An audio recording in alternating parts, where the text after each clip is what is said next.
અને અમારા મદદનીશ નિયામક વડોદરા એકમ છે BM પટેલ, એમની સાથે અમને સંપર્ક કરીને એમની રજૂઆત કરેલી. એના આધારે અમે એમની જે માંગણી હતી લાંચની એ બાબતે વર્કઆઉટ કરી રહ્યા હતા.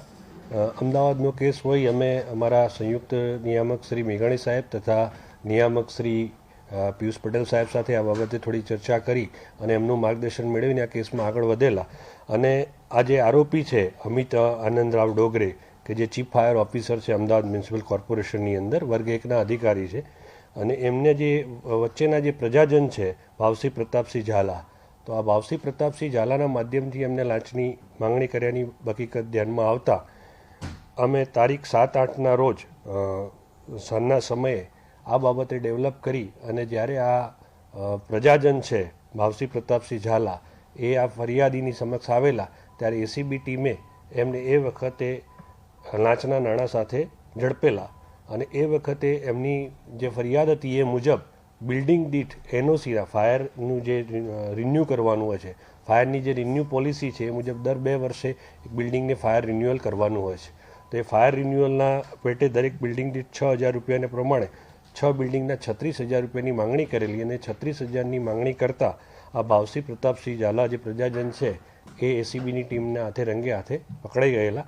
ત્યારબાદ એમને પકડાતા જે આ અમિત કુમાર આનંદરાવ ડોગરે છે, જે અત્યારે ચીફ ફાયર ઓફિસર અમદાવાદ છે, એમની સાથે એ વાતનું સમર્થન માટે કરતાં એમને હેતુલક્ષી વાત કરતાં એ પણ એમનું સંડોવણી ધ્યાને આવતા આ બંને આરોપીઓને ACB વડોદરાની ટીમ દ્વારા એ દિવસે અટક કરવામાં આવેલા છે. અને આજની તારીખમાં 31 અટક કરી અને આગળની કાયદેસરની કાર્યવાહી શરૂ કરવામાં આવેલ છે.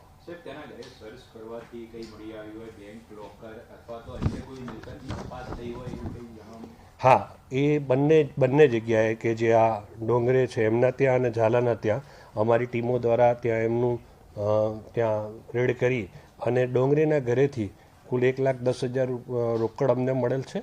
અને જે આ પ્રજાજન છે ઝાલા, એના ત્યાંથી કોઈ રોકડ મળેલ નથી, પણ એના ઘરની ને બધી સર્ચ યાદીના આધારે જે આગળની તપાસ છે એમાં બેંક લોકરની તપાસ છે એ આગળની તપાસ અમારા નાયબ નિયામક અમદાવાદ શહેરના માર્ગદર્શન હેઠળ, મેવાડા સાહેબના માર્ગદર્શન હેઠળ એમના PI વાળા સાહેબ કરી રહ્યા છે. એ આગળમાં બેંક લોકરની એની કાર્યવાહી કરશે.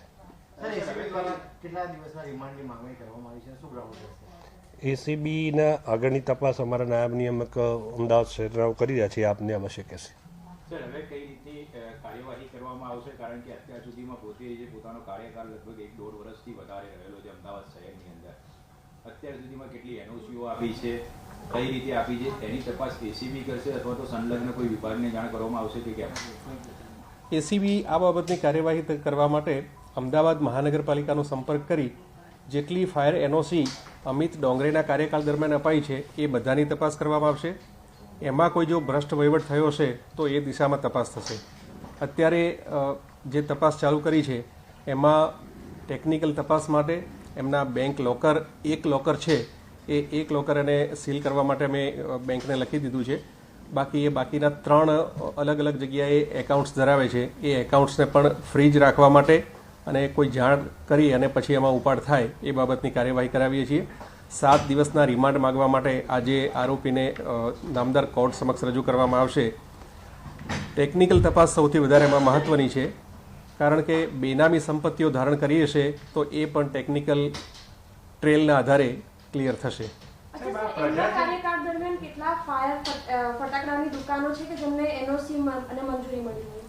અમદાવાદ મહાનગરપાલિકાનો સંપર્ક કરી એ બધી વિગતો મેળવાશે. એ હજી તપાસમાં આગળ ખુલશે.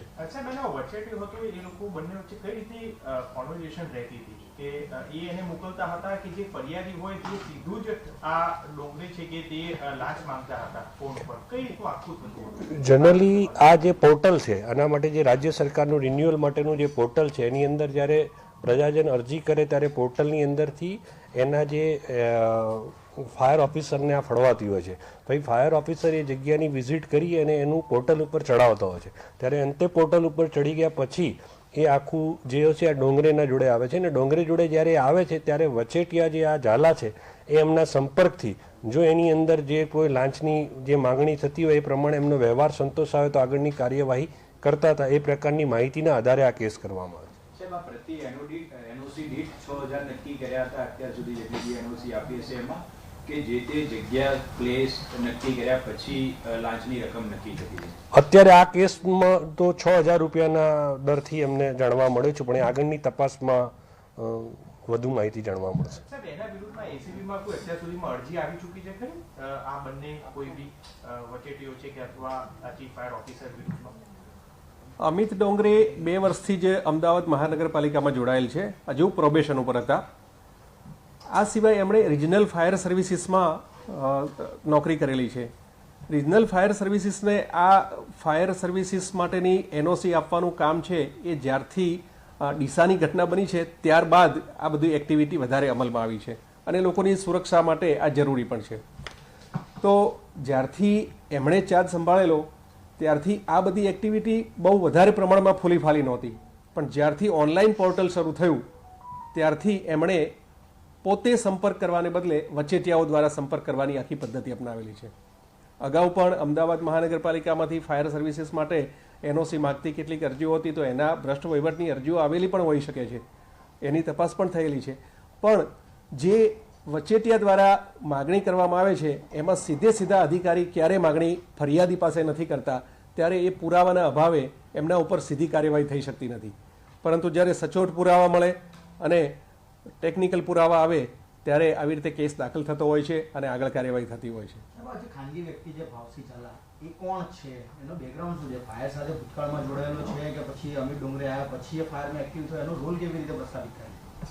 હાલના તબક્કે તો આપણે હજુ એની જે ઇન્ટ્રોગેશન કરશું ત્યારે ટોટલ માહિતી મળશે. અત્યારે અમે જ્યારે ફરિયાદ દાખલ કરી ત્યારે તો એના વતી ડોંગરે વતી આ લાંચ સ્વીકારવાનું કામ કરતો હતો, એટલી માહિતી અમને મળી. કેટલા ટાઈમથી સંપર્કમાં છે? આજે જે થોડીક ઘણી તપાસ થઈ છે એમાં એવી જાણકારી મળી છે કે આ ભાવસી છે એ નાનું મોટું ફાયરનું કામ કરે છે. વસ્ત્રાલ વિસ્તારમાં અમદાવાદમાં રહે છે, પ્રજાજન છે, કોઈ સરકારી નોકરિયાત નથી. પણ જે ભ્રષ્ટ રીતિ અપનાવવામાં આવી છે આ ફાયર સર્વિસીસ દ્વારા, એમણે આવા જે ફાયરનું કામ કરી રહ્યા છે એવા લોકો પાસેથી જ ફાયર સર્વિસીસનો માલસામાન ખરીદવો, એમના મારફતે જ એમનું પ્રકરણ કન્સલ્ટન્સી સ્વરૂપે મૂકવામાં આવે, આવી પદ્ધતિઓ પાડી દીધેલી છે. એટલે સીધા અધિકારી લાંચ માગવાને બદલે આવા કન્સલ્ટન્ટ મારફતે લાંચ માગી અને એમનો વહીવટ પૂરો કરતા હોય છે. ખાનગી ફાયર સેફટીની દુકાન કે ઓફિસ કે એવું કંઈ છે ઝાલાનું? એ કેવી રીતે આ બધા નીતિ નિયમો અથવા તો કેવી રીતે આખી પ્રોસિજર પૂરી કરાવશો? એ તપાસનો વિષય છે. હજુ તપાસ એક દિવસ પણ પૂરો થયો નથી. એ ધીમે ધીમે તપાસમાં બધી વિગતો બહાર આવશે.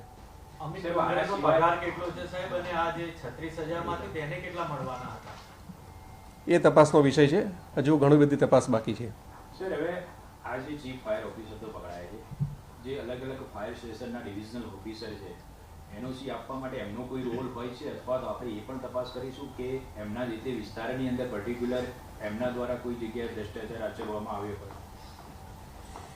ફાયર સર્વિસીસનું કામ છે એમાં છેક નીચેની કક્ષાએ એટલે કે તાલુકા કક્ષાએ જે ઓફિસો હોય છે એમનો અભિપ્રાય આવે પછી છેક લાસ્ટમાં આ તો ફક્ત મહાનગરપાલિકાની વાત આપણે અત્યારે હાલ કરી રહ્યા છીએ, પણ જે રાજ્યમાં બીજી પણ ઓફિસો છે એમાં પણ આ જ છે. આખી હાયરાર્કી છે તાલુકા અને જિલ્લા લેવલે, અને પછી છેક રાજ્યના સ્ટેટ લેવલે આનું પોર્ટલ છે એમાં મુખ્ય અધિકારી જે હોય છે એ મંજૂરી આપતા હોય છે. એટલે મહાનગરપાલિકામાં પણ એમના રિજનલ કે પછી ઝોનલ અધિકારી હશે જ. અમારે એ આખું ટ્રેલ હજી મેળવવાનું બાકી છે, એ તપાસ દરમિયાન મેળવીશું.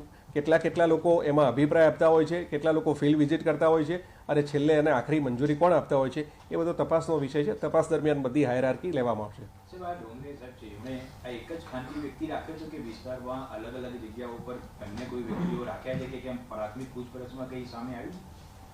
પ્રાથમિક પૂછપરછમાં આવી વ્યક્તિઓ બહુ શાતિર હોય છે, કોઈ માહિતી આપતા નથી હોતા. માહિતીઓ કઢાવવા માટે અને એ બધી એમના ટેલિફોન ઉપરથી બધી ટ્રેલ મેળવવા માટે રિમાન્ડ માગી અને વિગતવાર તપાસ કરીશું ત્યારે બધું પ્રસ્થાપિત થશે. કેટલા ટાઈમથી સંપર્કમાં? બહુ કોઈ લાંબો સમય નથી થયો. ભાવસી ઝાલા પહેલી જ વાર આમના સંપર્કમાં આવ્યો છે એવી આજે ફક્ત પ્રાથમિક તપાસમાં ખબર પડી છે, પરંતુ આગળ જેમ જેમ એમની ટેલિફોનિક ટ્રેલ મેળવશું ત્યારે વધારે ખબર પડશે કે ક્યારથી સંપર્કમાં. અત્યારે એવું કહે છે. હિન્દી